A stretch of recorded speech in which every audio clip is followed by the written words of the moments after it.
Hello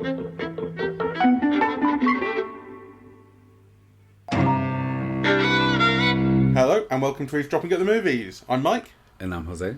And today we're seeing our first Marvel film in a little while. The last one we shared was Shang-Chi and the Legend of the Ten Rings, which we liked.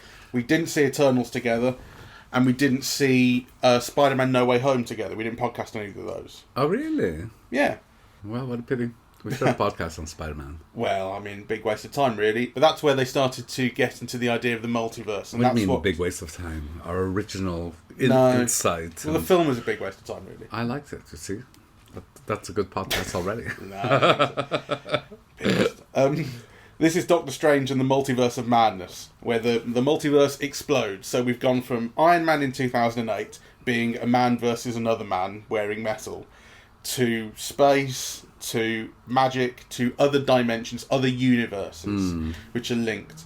There will be spoilers coming up. Yeah, from the beginning. So the film really, really heavily depends, I think, on you knowing previous events in the Marvel series. It's as a standalone film, it works far less than something like Shang-Chi did, I think, which I suppose that's kind of an origin story too. It was introducing a character. Here, I think you have to know WandaVision to an extent. You have to know previous events. No?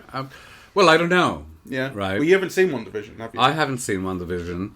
Well, I saw a couple of episodes. I told you to finish it. Cause I know, but I never watch a Marvel TV series, and I watched that one. Okay, well, I will watch it, but I've just not been able to bring myself to do it because I didn't like the first couple of episodes, really. That's why it improves. Everyone said that. I know.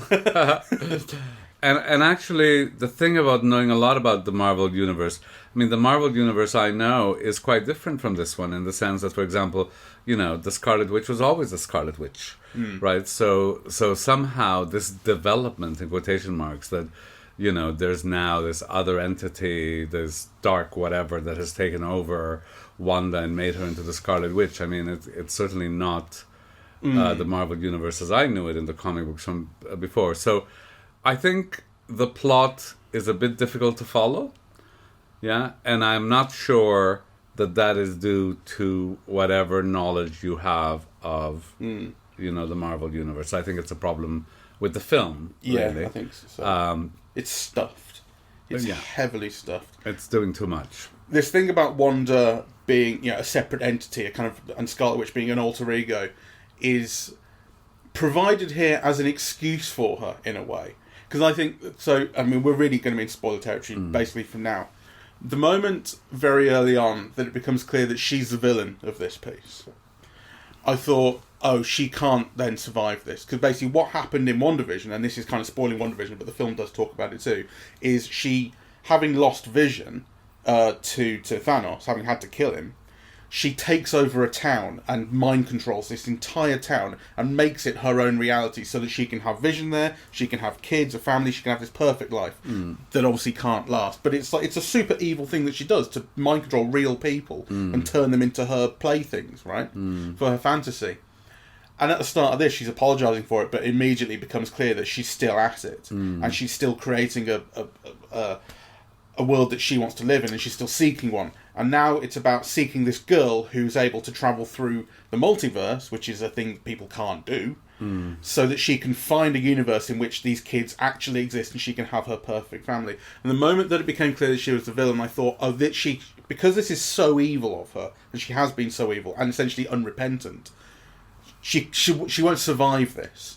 I thought it kind of felt like Elizabeth Olsen saying, like, let me out of this series. Oh, I don't know. Make me so evil that I have to be sacrificed. No. I mean, there are things about it that are so interesting, and I don't think they're in a place that has multiple universes and multiple identities, and in fact, Wanda survives with her children. I don't think that that's a rationale for getting for Elizabeth Olsen to get out of the series. In fact, I have no idea whether she's... I think it's the opposite. I mean, I think this film provides her with her greatest screen role. You know, she is really, really good in it. She gets to play a double role. She gets to play a whole bunch of sides of character. And I think she's one of the great strengths of the film, though, you know, I've never particularly been a fan of hers, but she's wonderful in this. I think, though, that the film raises an interesting question. because on the one hand, the film is full of unexpected female strength in a Marvel film. Yeah, the main villain, the person who's the key to the multiverse, and the love interest. Yeah, that's quite a series. The love interest who is also like a scientific genius. Plus, Miss Marvel and Captain America now being a woman, and there's a whole bunch of things that, I think the film has made a project out of like focusing on women. However, it raises to me the interesting dilemma of, what happens. So on the one hand, you want women to occupy all kinds of roles in a film, but then how the film does it, I think, is so problematic, right? Because it does so through motherhood. So, that line, I'm not a monster, I'm a mother, right? But actually, that whole drive to motherhood, what it signifies about, our attribution of evil to particular types of motherhood. I mean, I found it both fascinating and I found it incredibly problematic, and I suspect that there's going to be a whole ream of, academic journal articles written on this facet of the film. Psycho mom, tiger mom, who will kill anyone and end any universe she has to in order to be with her two kids. Who are not hers. That she invented, and these ones, from another universe as well, aren't hers. Yes. It's a nutty... I was thinking about that the whole way through, and I think, And then the resolution you ultimately get when she's confronted with them and confronted with what she's done and decides to end this, I felt was very unsatisfying as well. Didn't feel earned enough. No, it's a film that's odd because, I was just dazzled by some aspects of it. Like, all of the visuals. That bit where they go through all the multiverses and some of them are paint and then they're cartoons and then... I thought, wow, it's just amazing, really. I think it is visually an astonishing film. You could see how much work has gone into it, and also it's full of storytelling, virtuosic storytelling. So for example, that signaling of the change from Wanda, to the Scarlet Witch, just by the red ping in her eyes, and how quickly that's conveyed, and then how that becomes a trope throughout the film. I thought, this is amazing. Right. Although you have had a scene just before that in which a person explains to you in words, this is what's going to happen in the next scene, basically. This person is going to take over this person's body. So you only need a flash in the eyes to show that's happening. Okay, well, but a flash in the eyes is what you get, and then it's kind of pursued throughout. I thought that was amazing. Because it so easily conveys such a complex thing, really. Yeah, but because you've had it explained to you immediately. Okay, well, I forget the explanation. Dreamwalking. It's Chiwetel Ejiofor's character who explains dreamwalking when he drugs. No, but the thing is that this happens before. No, it doesn't. Yes, it happens before Chiwetel Ejiofor even appears on the screen. That whole thing with the mother and her children, and then kind of her eyes turning to red happens before they appear. Okay, I'd like to watch it again. I really don't think it does. I think it does. It's explained to you, then it happens. No, I think... Because part of what I was thinking as the film goes on is they can just do anything these days. Not only with the multiverse, but also with magic, which the film is all about. Strange and Wanda are all about magic. That you could just... A lot of the film is just more stuff, because they can invent anything, they can do anything, and that's one of these things where I thought, okay, so they've invented this dreamwalking now, so we're going to see it pretty soon. Well, I think, things like that were all kind of staples of comic books, like fantasy and magic and so on. So I don't think it takes a big leap to kind of go into the film's world around that. No, I don't mean in that sense. I don't mean like they've invented it for the film and that kind of thing. But I mean, like, rules are now no longer, or precedent is now no longer, it's completely out the window. Because we really can just do whatever we fancy doing with a wave of a hand. And I think Sam Raimi is doing some really complex and interesting things. So the projection of the mind, or a conveying of thought, or through this alternate universe, like how worlds kind of get shaped differently through iconic images that remain. So, Strange's house, right? Yeah, how all of a sudden kind of a whole different universe is conveyed through the way that it's drawn or imagined, or, I think there's a lot of, like, really fascinating visual things. I think narratively, to me, the film doesn't hold together. And as an experience where you expect, I don't know, to be excited or to laugh or to feel, I think the film's a flop. Yeah. I mean, it didn't have a single laugh in it. Well, it had a couple. But Yeah, it had like mild here and there. Little But chuckles. Yeah. Well, not really. So it's Sam Raimi directing, and people were very excited about it because he previously, I think the last thing he'd done was maybe Oz, the Great and Powerful, which I never saw. I love that, yes. Right. But he was well known for having done the Spider-Man series with Tobey Maguire. And then before that, he was obviously known for Evil Dead and He Drag Me to Hell, which was very And similar. Oz was a big hit. That was with, what's his name, who is now Persona. James Franco. Yeah, and now Yeah. Greta. Who was wonderful in it. But I suppose I was kind of thinking, like, which Sam Raimi are we going to get? Is it going to be the superhero Sam Raimi, which you would think it's a superhero film, or Evil Dead? And surprisingly, there's a lot of Evil Dead in this. And, like, it turns at points... In fact, quite a lot of the back end of the film is basically a horror, a very Sam Raimi horror with shocks and wonder, the wonder that she invades the mind of, dreamwalks into, becomes like Carrie, drenched in blood and all of this, and stalking them around. And there are actual scares, I mean, like quite schlocky sort of. I don't remember scares. feeling. No, I don't remember feeling scared, but they are scares. Like when she kills. Spoiler, Professor X, comes up behind him in the dream world, in her own mind, kills him in there. I thought that whole scene, where in this alternate universe, Captain America is now Agent Carter and, Captain Britain. Yeah, I thought that was all so schlocky.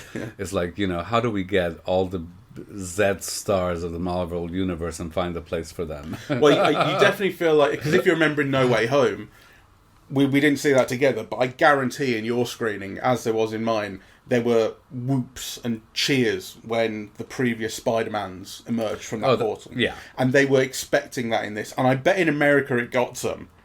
I don't know, because, I mean, it's one thing to have Andrew Garfield and, what's his name, the other one, because... Tobey Maguire. And Tobey Maguire, because people have great fondness and affection, and they're big stars, right?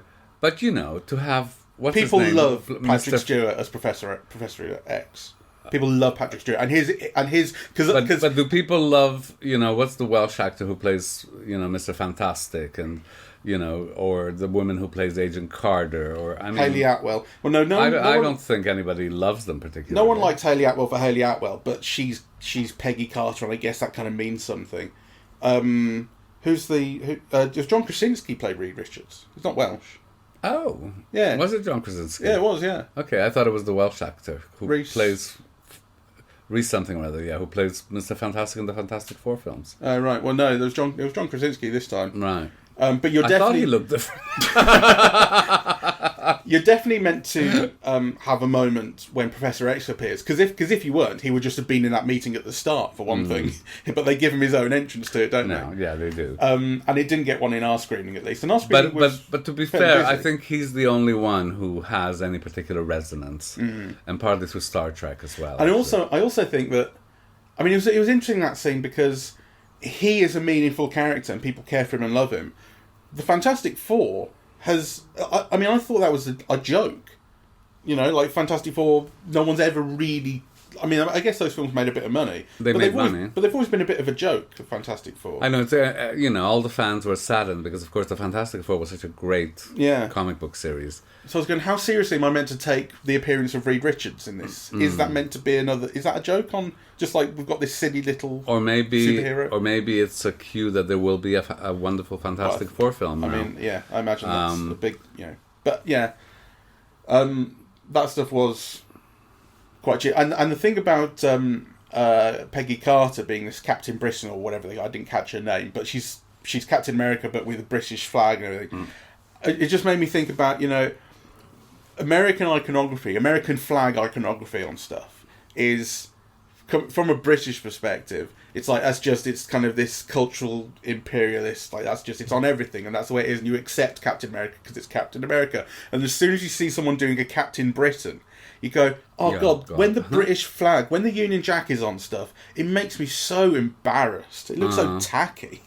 See, I don't feel that way. I mean, I always, of course, these things change. Yeah. But for me, from my generation, I suppose, it was always an image of coolness. Britannia. Well, no, because I mean that's maybe for people your generation are a little bit older than you. Cool Britannia is 1990s. I'm thinking of the 60s and 70s of Modern Rockers, of the Rolling Stones. Yeah, kind of, in Carnaby Street and whatever. I mean, there was a vogue for the Union Jack and Union Jack colors and and so on. Which actually is odd because I should be thinking about it in the same way that I think about American flags, which sicken me.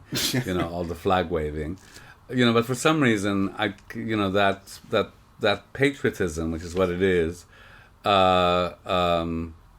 didn't communicate itself to me in that way. So I've always had a fondness for it, like James Bond, opens the parachute and it's a Union Jack or whatever. I always thought that was just cute and fun and playful, I suppose maybe because it's ironic and witty, and it's not like really saying we are the greatest nation on earth and we have these great values and the flag waves in the sunset or something, which is what you often see in American films. yeah. James Bond always had a winking irony to him that softened the imperialist blow.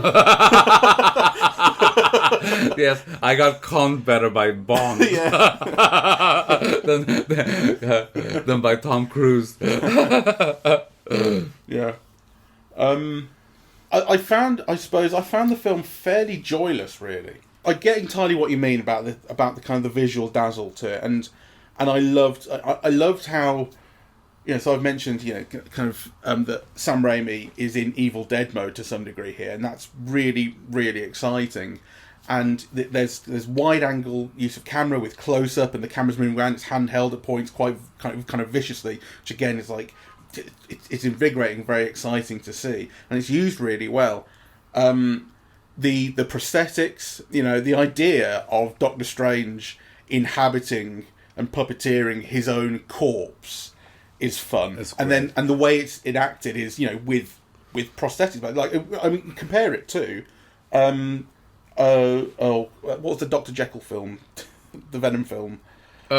Morbius. Yes. Compare it to Morbius, which is essentially, and in fact, the corpse of Doctor Strange here doesn't look a million miles away from, what's his name in that? I can't remember anyone's fucking name. The Doctor Who actor.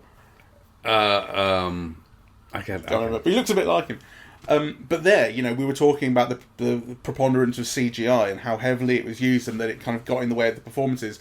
Now here, it's cartoony and there's never going to be a great performance given underneath all of that prosthetic, but it's not meant to be. It's a very small thing. But it's so textured, I mean. But it's cheap. It's fun. It looks like that 1980s, plastic. Also, it's like zombie strange, isn't it?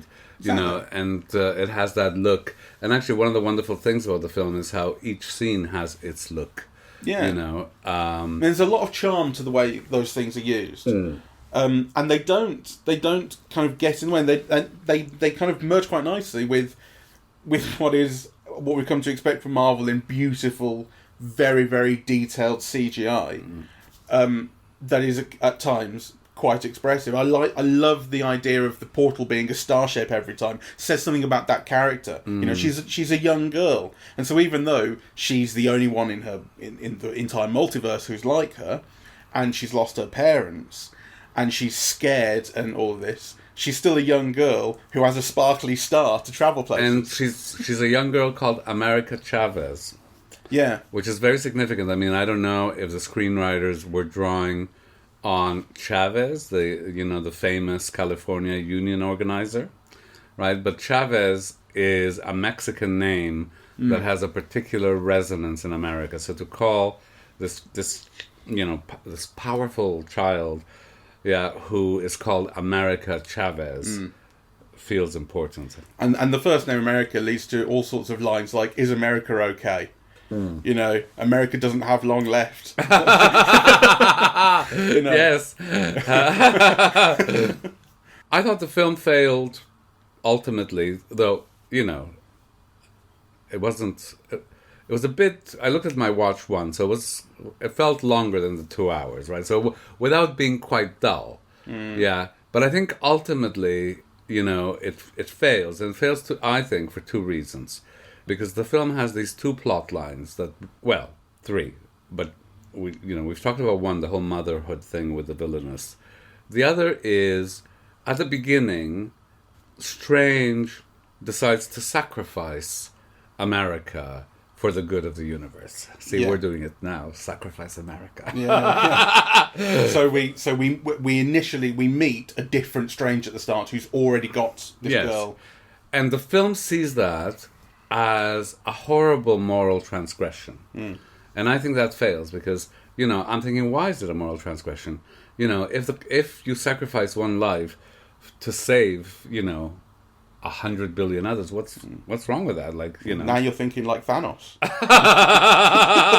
Why? I mean, to me it feels completely logical, and that is why kind of, soldiers are often called to sacrifice themselves.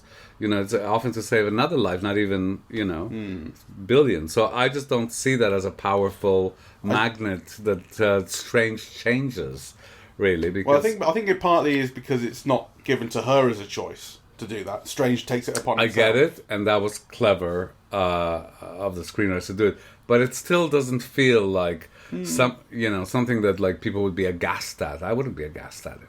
So well, to be fair, at the start of the film as well, we don't really know the stakes. We're basically told it's going to be some sort of saving. I don't think we're even told it's going to be a saving the universe thing. They're just being taken by this. Well, he says it as he's killing her. I'm sorry, it's for the good of the universe. Yeah, but we don't have much context, really, do we? Well, you have the context. And we are still being faced with a man, supposedly our hero, who we don't know at that point is a different Strange. But even if he is a different Strange, even if we knew that, he's still our hero, killing a young girl. I mean, we don't really know why. And by the time we get to the end of the film, we're also confronted with the idea that there was a different solution all along. Yeah. To make that the big moral development of the film, the big change, is to me a problem.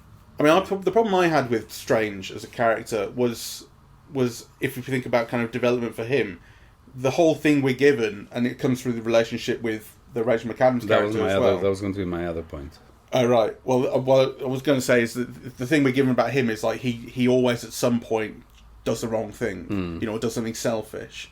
And then we essentially get to a point where it's like he doesn't do that for once. And we're supposed to cheer. Yeah. So he wasn't a dick once in his life. Yeah, and also the whole thing revolves around his avowal of love, right? Because, he Strange and whatever the Rachel McAdams character is called, they're always in each other's lives. They're always in love. They could never make their relationship work, right? And part of the reason is obviously that Strange never commits, right? And the big thing at the end is I love you and blah blah blah, and you think, well, that's not enough of a payoff, really. I felt that's something the audience already knew. Right, so how can that be a payoff unless... It's just the fact that he's saying it, I suppose. Yeah, but that to me is not, it's not enough for the film. So the revelation of love, the motherhood issue, and then the change in moral stance, those are the three main themes that go throughout the film, and they're all weak. The motherhood thing's especially weak because I think those kids are annoying little cunts. Why you would want to destroy the universe to get to them? To them.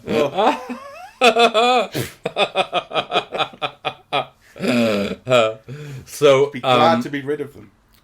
But I must say, on the other hand, I really did feel dazzled. You really think this is a great visual filmmaker at work, and he's doing fascinating things and really avant-garde things, the way that the images, unfurl and unfold, and the way that they become subjective or objective, and the way that reality falls apart and reconstructs itself. I mean, those are all amazing. It's nice that there's been a new way to kind of visually conceive of Doctor Strange, I think, because initially the first one was so dazzling. And it was imagery that was kind of... There was a lot of Inception type stuff in it, the city folding in and stuff, and that's happening a lot there. And also there's an animator online called Syriac, who does things with kind of repeated imagery that was doing a lot as well. Not saying they're copying him, but it was very reminiscent, and it looked fantastic. And then you thought, what are they going to do next? How can they top it? And so there's actually a lot less of that this time. But they go into these, they go into this different territory, and they do, they do this just that minute long ish montage where you first flying through those universes is really good fun. Yes. And that's what it is just it's a flight of fancy. And when the film indulges in those, it is really good. But there's a lot of the film is just one thing after another, though, and it feels... A lot of the film I felt was low on stakes. I think partly because we're meeting new characters or versions of characters that we have no investment in. One of the things that I had a problem with at the end of Spider-Man No Way Home was this idea that in order to kind of fix his life, they wipe the universe's memory of Spider-Man because everyone knows him, it's ruining his life and so on.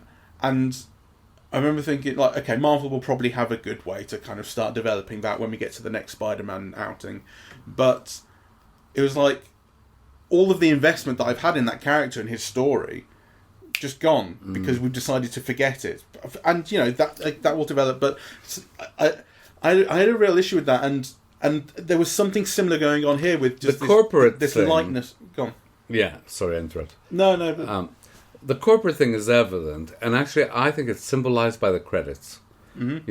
I hated the credits in this film, and I hated a kind of contempt for the audience, really, and a kind of corporate egomania that it evokes, because it's the first time in my life where you see the first credits, and who are they? This is the first credits you see in the film. I don't remember. Right? Because there haven't been any opening credits, right? So the credits all come at the end. And they start off with the fucking producers. And you think, why the fuck do I want to know who produced this film? Yeah. I want to know, first of all, I want to know who stars in it, who's the director, who's the cinematographer, who did the music, who did the costumes, right? Like, kind of, those are the things that make the film for you. Who gives a shit about the producers? I mean, obviously they give a shit, right? And they make a lot of money out of it and whatever, and I'm sure they're necessary to the process. But to start the credits with the producers, what I thought was egomania of the worst kind. Kevin and it Feige pissed me off. Kevin Feige is the big name producer, and he's the one who is like the daddy of Marvel. So he's like a big name. People know him. But all the other, just some people, I thought that, and this is maybe the unions falling apart, because I thought people were contractually obliged, to have a certain order of credits, which always ended with the director, and often were preceded. Producers were always egomaniacs. So it would be Sam Goldwyn presents, right, and then at the end it would be produced by Sam Goldwyn, and directed by whoever, William Wyler. usually. But this, I mean, and it's not only that you have, a producer at the beginning, is you have like 55 producers at the beginning, right? And kind of, and what I wanted to know is like who played Mr. Fantastic, or, and also other things that annoyed me. So, for example, I wanted to know who the costume designer was, because I didn't like them. I thought, I mean, Benedict Cumberbatch is such a handsome man, and he's so tall, and the costumes make him look podgy, right? Like, all that of those baggy, all of those layers of, and there's a way that you could use the iconic Doctor Strange outfit, and make him look good in it, right? So the costumes were a problem for me. The hair and makeup was a problem, right? So on the one hand, there is nobody, you can cast more perfectly than Benedict Cumberbatch as Doctor Strange. But that idiotic white streaks that looked like they'd been done by a 5-year-old, right? And that were Brill cream to the side of his head. I mean, that was pathetic hairdressing. Cartoon character. No, there's a way of making that all much better. And that stupid beard, where you have the goatee. He's a cartoon character. No, he's mad. There's better ways of doing it. That idiotic beard with the, where you just have this side bit leaping up, absurd. Yes, he's a cartoon character. You could make a cartoon character look better. If he doesn't have silly, hair and makeup hair. atrocious. Costumes the film very badly served, I think. So anyway, I wanted to know who to blame, right? And I think the costumes came early, and I've now forgotten who it was, but I hated the way The credits were done, But actually. the thing about directors coming last, there's so many films that cut and then cut to black, directed by such and such. Very often the director's name comes first. Well, yeah. I mean, obviously, kind of, things have changed and they're doing them in various ways. But to have the producers come first, and to have so many of them, I mean, there was title after title after title, and then co-producer, and, I thought that was, like, just disgusting. I can't say I noticed it, but I'd be interested to look at the credits again and see how many producers showed up.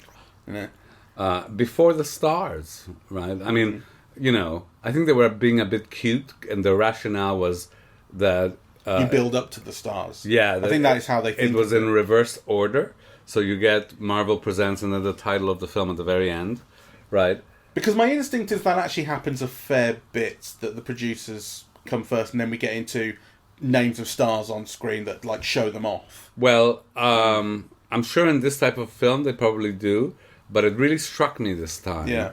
And, and I do think it's kind of egomaniacal. It's not what a film buff or a comic book buff wants to know. And the credits are there to give credit to, and in order of importance. And really, if the producers think that they are the most important, aspect of the film, that is in itself a problem. Yeah. So I found the film kind of all over the place, really, and it's not without its pleasures, but I don't think it really coheres. For instance, that scene where he fights his evil self with music. That was wonderful. So it's it's a lovely flight of fancy, yeah. and it comes out of nowhere and serves no real purpose. Like, because ultimately the way that the weapon that Doctor Strange has is a kind of yellowy gold light that he can just create and he can make shapes out of. So actually, it's a kind of a formless thing. It's just like shooting bolts at someone. It can be. So they do it with notes here because he bumps into a piano. He's like, why don't I do it with music? So it basically it's a way of giving form in this one particular battle to something that has no form normally. Well, I thought it was a wonderful idea, but also I must admit I didn't get it, and I wondered if it's just I wasn't musical. I think it's completely without purpose. It's just a bit of visual and oral fun. Well, I did take it as a bit of visual fun, and it was. But there's this moment where a single note goes and wins, explodes everything. I think, why? Yeah, because you've had all these notes flying. A big ball of music has been built up, and so the last note off the harp, pricks the thing. But I mean, this is kind of what I'm talking about when I said earlier that it's one thing after another, and you can kind of do anything in this. You make up rules as you go along. This is what the magic can do. This is what the multiverse can do. And there's no precedent, no basis for anything. In fact, that thing that I said about the explanation for dream walking, going into someone else's body, that's actually the one thing that has real setup given to it. This is the rule for dream walking. It's impermanent, and but this is how it works. And then you go and see it happen. Everything else, all the kind of less important and more incidental stuff, just happens. And you go, I guess I'm going with it because it's just a world of magic now. Yes. It makes it hard to kind of buy into, and that's also what I kind of think about essentially going into the multiverse, which starts to feel like a bit of a get-out clause and an escape from, you write yourself into a corner, you can just go multiverse and wind up somewhere else, and I mean, I suppose my main criticism of it is that, films to me are an experience, right? And they're an experience that involve meaning and feeling, that's conveyed through images and sounds. And this is why I'm always a proselytizer for cinema, and for a big screen and so on, because I think those things make a difference in how you see and how you feel. And the thing about this film is that it didn't make me feel much. So, I mean, you're saying, oh, that's a dazzling image, or, oh, wow, isn't that inventive, or whatever. And on the other hand, you're not laughing much, you're not excited, you're not emotionally involved. And therefore, for me, the film is a failure. A very ambitious one, I think. In some ways. But nonetheless, it doesn't quite work. All right, well, thank you very much for listening. We are eavesdropping at the movies, and we are on Apple Podcasts, Audible, Google Podcasts, Spotify, SoundCloud, and YouTube. On social media, we're on Facebook and Twitter, and the website is eavesdroppingatthemovies.com. Bye-bye. Bye-bye.